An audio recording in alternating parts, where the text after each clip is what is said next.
చంద్రబాబు చైతన్య యాత్ర ఉప ఎన్నికల ప్రచార యాత్రగా మారింది. ఇవాటి నుంచి తెలంగాణ జిల్లాల్లో ఎన్నికల శంఖారావాన్ని మోగించారు. వరంగల్ జిల్లా డోర్నకల్ నుంచి చంద్రబాబు యాత్ర ప్రారంభమైంది. దీన్ని ఇప్పుడు ప్రత్యక్షంగా చూద్దాం. ఈ రోజు ఇక్కడ ఒక మంత్రి ఉన్నాడు, ఇక్కడ ఒక మంత్రి ఉన్నాడు, 4 ఏళ్ల నుంచి మంత్రిగా ఉన్నాడు.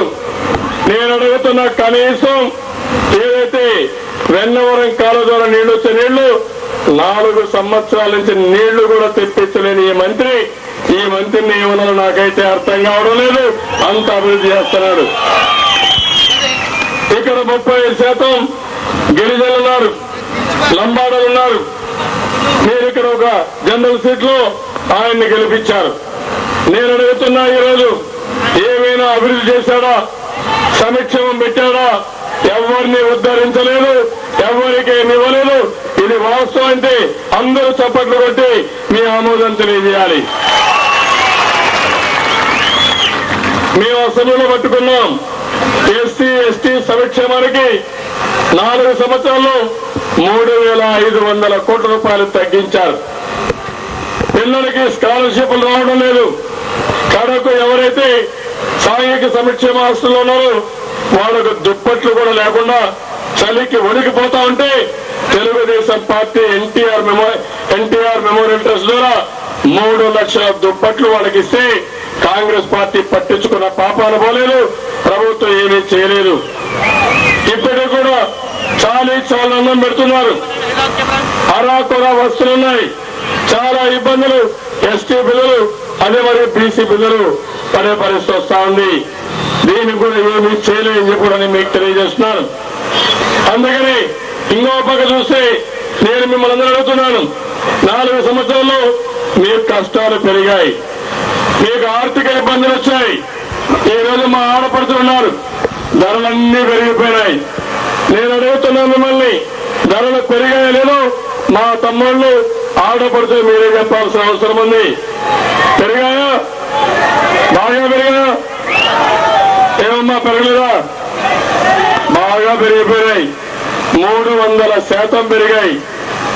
ఈ రోజమ్మా మీరు 2 రోజులు పనిచేస్తే 80 రూపాయలు 90 రూపాయలు కూలి వస్తుంది.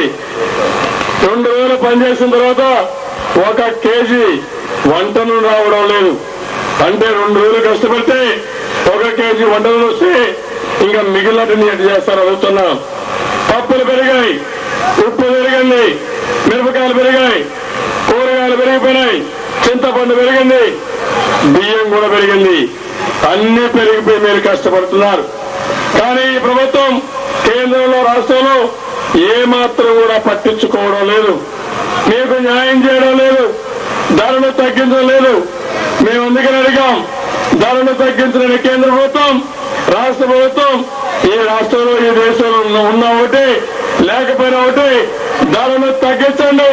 తగ్గించలేకపోతే బేషరతుగా రాజీనామా చేయమని ఈ ప్రభుత్వాలు డిమాండ్ చేస్తున్నారు. మా ఆడపడుతున్న బ్రతుకులు చితికిపోతున్నాయి. చాలా కష్టపడుతున్నారు. దినమంతా కష్టపడితే కనీసం తిండి కూడా సంపాదించుకోలేని పరిస్థితి వస్తా ఉంది. ఇది మంచిది కాదని చెప్పి కూడా నేను మీకు తెలియజేసుకుంటున్నాను.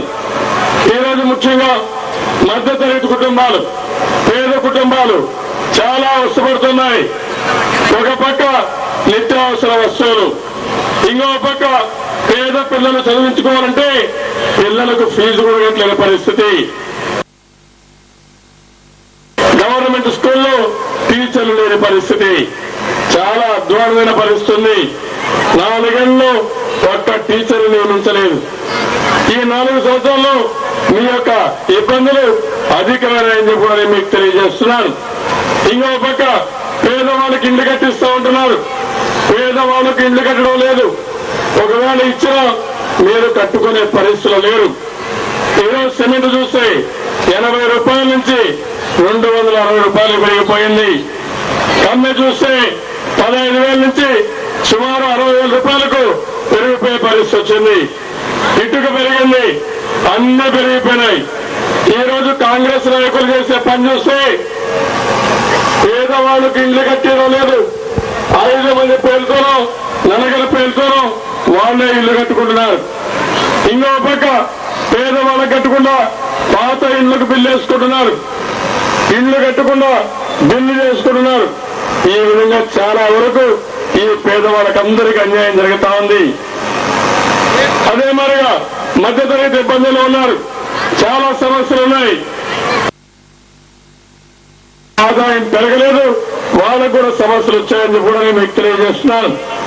అందుకని తెలుగుదేశం పార్టీ ఆలోచించాం, భవిష్యత్తులో ఎవరైతే పేదవాళ్ళు ఉన్నారో వాళ్ళందరి ఇళ్లకు మీరు తీసుకున్న రుణాలు పూర్తిగా మాఫీ చేస్తాం. మీరు ఒక్క పైసా కూడా కట్టవలసిన అవసరం లేదు. అంతేకాదు, కొత్తగా ఇళ్లు కట్టాలంటే 80,000, 90,000, ₹1,00,000 అవుతా ఉంది. మీ డబ్బులు పెట్టి మీరు కడితే అప్పు తీసుకుని పెడితే మళ్ళా తిరిగి కట్టలేని పరిస్థితి. అందుకని హామీ ఇస్తున్నాను, పూర్తిగా ఏ ఇల్లు కట్టినా పేదవాళ్ళకి కడతాం, 100% ఉచితంగా ఇల్లు కట్టిస్తామని చెప్పి మా ఆడపడుచులకు అన్నదమ్ముడు తెలియజేస్తున్నాను. ఇదే కాదు, కరెంటు ఛార్జీలు పెరిగాయి. కాంగ్రెస్ పార్టీ మోసం చేశారు. ఆ రోజు ఎన్నికల